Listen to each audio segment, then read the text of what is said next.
Assalamualaikum warahmatullahi wabarakatuh. Kami, pemerintah kampung Al-Berusaha mengucapkan Marhaban ya Ramadan. Selamat menjalankan ibadah puasa 1451 Hijriah tahun 2020 Masehi.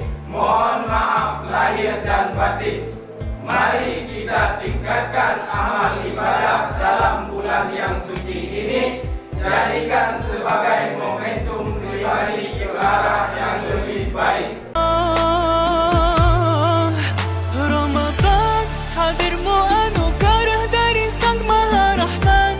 Denganmu beribu-ribu dosa dihapuskan, semua amalan dilipat gandakan bagi umat Rasulullah. Ramadan, afdalu ma marra ala dunyana min ayyam, وبه نزل القرآن على خير الأنام. رمضان به البشرى ومع